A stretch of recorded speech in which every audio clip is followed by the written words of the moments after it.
ক্যারিয়ারের 50তম ম্যাচ। বিশেষ দিনটা একটু বিশেষ না করলে কি আর হয়। শারমিন আক্তার দিনটা বিশেষ করে তুললেন ব্যাট হাতে, খেললেন 50 রানের দায়িত্বশীল এক নক, আর তাতেই শেষ দিকে ঝড় তোলার সুযোগ পেয়ে গেলেন স্বর্ণা আক্তার। বাংলাদেশের স্কোরবোর্ডও পেল 232 রানের লড়াকু সংগ্রহ। দক্ষিণ আফ্রিকার সাথে এই ম্যাচটা এক অর্থে মহা গুরুত্বপূর্ণ ছিল। টানা 2 হারে বিশ্বকাপের মঞ্চে নিজেদের অবস্থানটা একটু নড়বড়ই করে ফেলেছিল বাংলার মেয়েরা, তাই তো জয়ের বিকল্প নেই।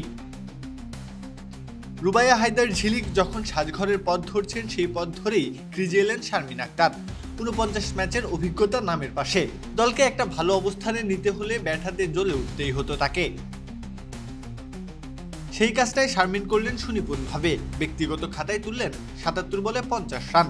নিগার সুলতানা জ্যোতিকে সঙ্গে নিয়ে গড়লেন 77 রানের জুটি, আর তাতেই পায়ের তলার মাটি শক্ত হলো বাংলাদেশের। আর এটা ওইটা না, কাপড় ধোয়ার একটাই সলিউশন, চাকা অল ইন ওয়ান। তবে শেষটাতে শারমিন থামলেন ওই 50-এই, কাটা পড়লেন রান আউটের ফাঁদে। ততক্ষণে অবশ্য দলের রান দাঁড়িয়েছে 4 উইকেট হারিয়ে 164, আর এরপরই বাকি কাজটা করেন স্বর্ণা আক্তার। ব্যাট হাতে আফ্রিকান বোলারদের বিপক্ষে রীতিমতো ঝড় তোলেন, খেলেন 35 বলে 51 রানের অপরাজিত ইনিংস, হাঁকিয়েছেন 3-4 আর 3 ছক্কা, আর তাতেই দলের রান দাঁড়ায় 6 উইকেট হারিয়ে 232।